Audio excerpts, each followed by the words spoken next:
はい、皆さんこんにちは。そろそろ気になってきませんか？これからの水やりについて。水やり関連に関してはですね、月ごとの育て方動画の中でも結構話してますし、2年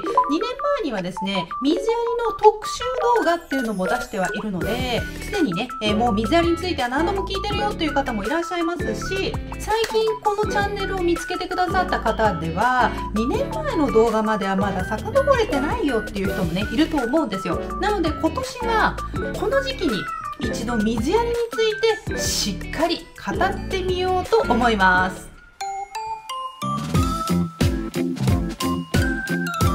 基本的には冬になったら水やりの回数が減ります。これよく聞く話ですよね。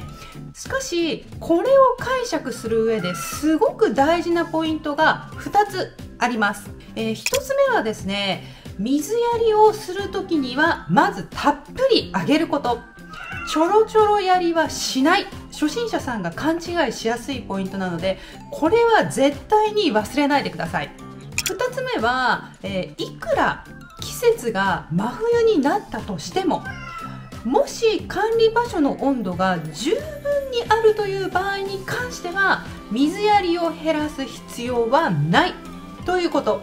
まず1つ目についてちょっとお話ししてみたいと思うんですけども、冬の水やりで減らすのは回数であって量ではないという話。あげる時にはまずしっかりあげて、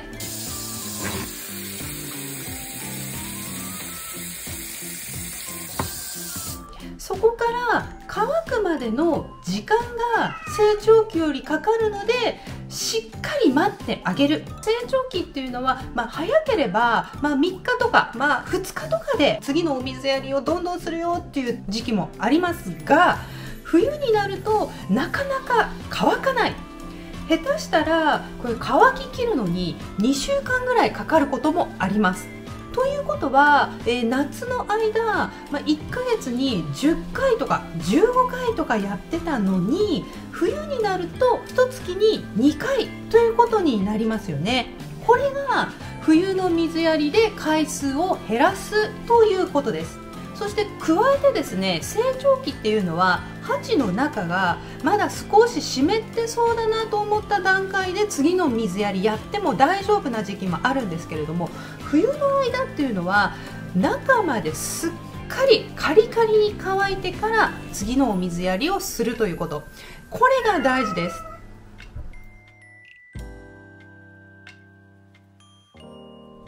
ちなみに、カリカリに乾いているかどうかっていうのはバークよりかは水苔の方が分かりやすいです。乾いている時と湿っている時の質感が水苔ってまるで変わりますので、水やりに自信がないよ、まだコチョウランの初心者ですっていう方は素焼き鉢に水苔植え、これがやっぱり分かりやすいのでおすすめです。で、鉢植えの場合霧吹きは水やりにはなりません。年に何度かこういったコメントをいただくことがあるんですけれども、鉢植えの水やりっていうのはですね、さっきちょっと動画で差し込ませていただいたこんな感じです。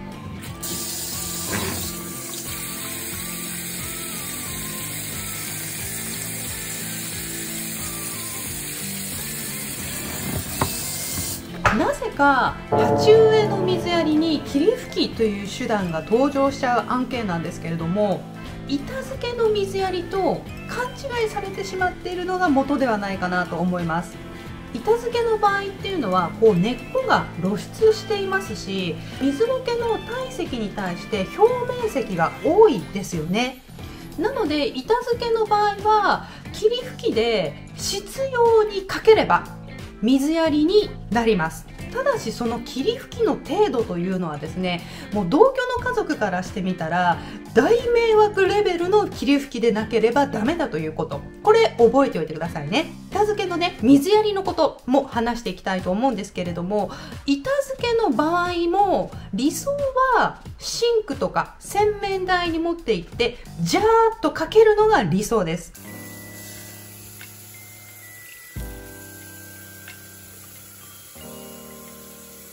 でで、板付けというのは普段非常に乾きやすい環境下にありますので、たまにはそのままチャポーンとつけておくのも有効です。根っこの質感を見てプリプリに太っている状態を維持するのが理想です。もし根っこにシワが寄ってしまっていても、もう成熟した株であったら全然耐えられるんですけれども、もし株がお花の準備をしている時とか、成長期でお水を欲しがっている時なんかはやっぱりね、根っこがプリプリの状態を保ってあげる方がいいです。これから、お花見たいですよね。で、せっかくついたつぼみが空気が乾燥してしまったり、お水やりが足らない場合はですね、黄色くなって枯れてしまうっていうことが起こり得ます。で、2つ目なんですけれども、私の中ではですね、コチョウランを育てる上で温度管理っていうのは必須だと思っているんですけれども、まだそのね、温度管理の重要性をご存知でないっていう方もいらっしゃると思うので、ちょっと今日ここでお話しさせていただくんですけれども、コチョウランにはですね、ぐんぐん育つ温度帯というのがあるんですね。だいたい25度から20度ぐらい、この温度帯っていうのが一番コチョウラン好みますので、この温度帯に置いているとすごくよく育ってくれるんですね。ただし、その温度さえ用意すれば全ての株が成長モードに突入するとは言い切れなくって、中にはね、その温度帯に置いてもなかなかね、成長してもらえないっていう株、水をあんまり飲まないっていう株もあるんですけれども、温度もある、成長もしているというんであればね、水やりをどんどんやっていくっていう決心が固まると思います。ただし観察に関してはですね、コチョウランって、そもそも成長がゆっくりで、この1枚の葉っぱを完成させるのに2ヶ月とかかかるような植物なので、成長している最中なのかどうかっていうことをね、見極めようとしても素人にはなかなか難しいっていうのはあるんですけどね。かといってもちろんね、観察はおろそかにはできません。そんな中ね、温度を測っておくっていうのは、コチョウランを育てる上でコチョウランが成長しやすい温度帯なのか否かということを判断する上で、客観的な指標として重要な要素の一つになりますので、もしこの冬初めてコチョウランの冬越しに挑戦するという方、まずぜひ温度計を用意してですね、コチョウランの近くに置いてあげてくださいね。置いているお部屋が広かったり、例えば窓の近くなんかですと暖房器具の設定温度よりずっと寒くなってしまっている環境下というのもお部屋の中で生まれがちですので、ぜひね、コチョウランの近くに置いて温度の管理っていうのをしてあげてみてください。で、今日水やりの話なんですが、水やりの話の時にですね、すぐ根腐れさせてしまう、とにかく根腐れが怖い、こういった方がねいらっしゃって、そう言われるとまず答えるのがですね、しっかり乾いてから水やりですよというと、うまくいかない人からっていうのは、いやそうやっているはずなんですがという返答が来たりします。つまりその人はですね、しっかり乾いている状態っていうのがどういう状態なのかっていうのが分かってないということになるんですね。素人の人ほど水苔の方が分かりやすいですよというふうにお話をしているんですけれども、水苔の乾き具合、これを今日はねちょっと初めて動画の中で話すんですけれども、オノマトペで言ってみたいと思います。はい、今日はですね、水苔の乾き具合をご知らせするのにたくさんの株さんに来てもらいました。まずは水やり直後、この株さんなんですが、状態としてオノマトペでいうとですね、ぐっしょりです。触るとべちょっとしている、水苔の色も素焼き鉢の色も濃く見えるですね。そしてですね、ここから少し馴染んで落ち着いてきますと、こちら表面は触ってみるとしっとりしている、触った指がちょっと濡れるような感じ。そしてさらに乾きますとふんわりです。水苔に柔らかさがあって、でも指は濡れない。ここまで来てよっしゃ乾いたぞ、水やりだと思ってしまう人もいるようなんですけれども、まだ待ってください。ふんわりの状態からもう少し待つとカサカサ。よし、待ちに待った水やりこれでしょうって思うかもしれません。ですが実はまだあるんです。こうなったら絶対に水やりという時の音はカチンカチン。名古屋弁かな、私なんかだとカンカンとかって言っちゃったりするんですけども、このカサカサの状態だと確かに表面は乾いているんですけれども、中の方はまだ湿っているかもしれないという状態なんですけれども、このカチンカチンになったらもう絶対に大丈夫。もう水に沈める勢いで水やりしてください。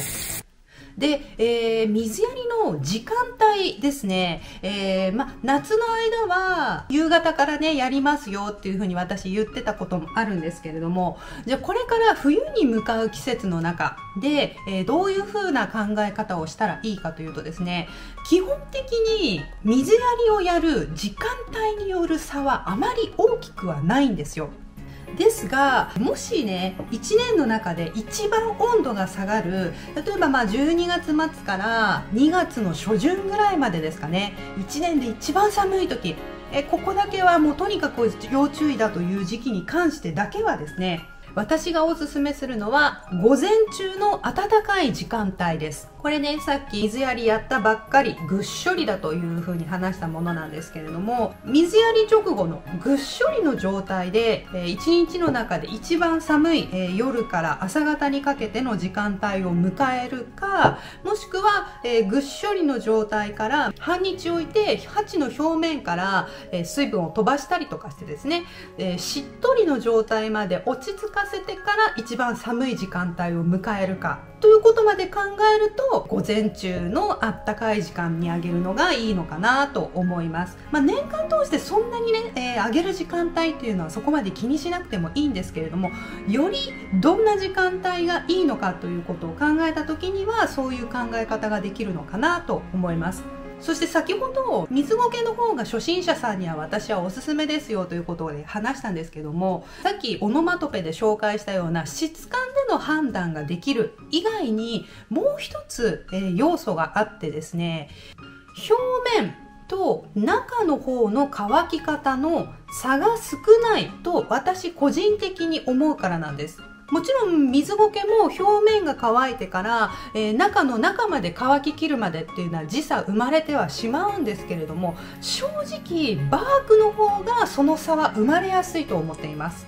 理由はですね、水苔の場合っていうのは水苔同士が面で接しているから乾き方が均一になりやすいということなんですね。これ水苔だとします。水苔だとします。ふにゃふにゃですよね、水苔って。で、これがこの鉢の中ではこうがっしり絡まり合って存在しているんですよ。なので例えば片方がぐっしょり濡れてる、でこっちがカンカンに乾いているってなった時にギュッて合わさった時に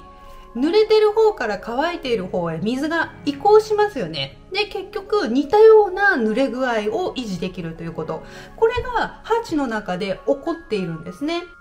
対してバーク、今ね我が家にはこの子しかないんですが、バークがどうかというとバークこれバーク、接し方がどうかというと点なんですよ。で一つのバークに対して点としてこうくっついてるわけですね。なのでこっちがぐっしょり濡れている、こっちがカサカサに乾いているって言ってもなかなか水の移行がいかないんですね。なので片やこっちは乾いているけど中の方はしっかり湿っているというようなことが起きやすいのがバークだと私は思うんです。で先ほど言ったように温度が十分にある場合っていうのは鉢の中の方湿っている段階で次の水やりをしても大丈夫な場合が多いというふうに話しましたけれども、なので私的にはですね、真冬でも環境的に温度を十分維持してあげられる、高い温度を用意してあげられるという人の方がバークに植えた時の失敗は少ないんじゃないかなと思います。真冬に管理温度がすごく下がってしまう人っていうのはやはり中がしっかり乾いてからの水やりというセオリーを守っていく必要がありますので、やはり水苔を素焼き鉢植え、これが失敗少ないのかなと思いますね。で、今言った理論を実現するためにはですね、じゃあ水苔さえ使えばいいんだねということではなくってですね、正しい植え方ができていないとダメなんです。春の動画にはね、私の植え替えの様子結構動画ですでに配信をしておりますけれども、やはりしっかりたっぷり水苔を使ってギュッと押し込んで圧力をかけて植えるってそういうような植え方をしていないとさっきの理論は成り立たなくなりますので、今はね植え替え適期ではありませんので、今こんな話聞いても何の参考にもならないよと思われるかもしれません。春になってねいざ植え替えようとした場合にはこの話を思い出していただけるといいんじゃないかなと思います。なのでね今回は、とりあえずここまでということにさせていただこうと思います。冬の水やりというとね皆さんすごく気にされてたりっていうことがあるんですけれども、基本的には変わらないことは一つ、あげる時にはしっかりあげるということですね。タイミングによっては水が足りなくなるとお花がきれいに咲いてくれなくなったり、せっかくついたつぼみが、開かないまま終わってしまったりということになるので、これからの時期は水やり湿度に関してはそこが非常に関わってくるところなのかなと思います。はい、それでは今日の動画はここまでです。最後までご覧いただきありがとうございました。この動画がいいねと思ってくださった方はぜひ高評価、チャンネル登録、コメントもよろしくお願いします。それではまた次の動画でお会いしましょう。バイバーイ。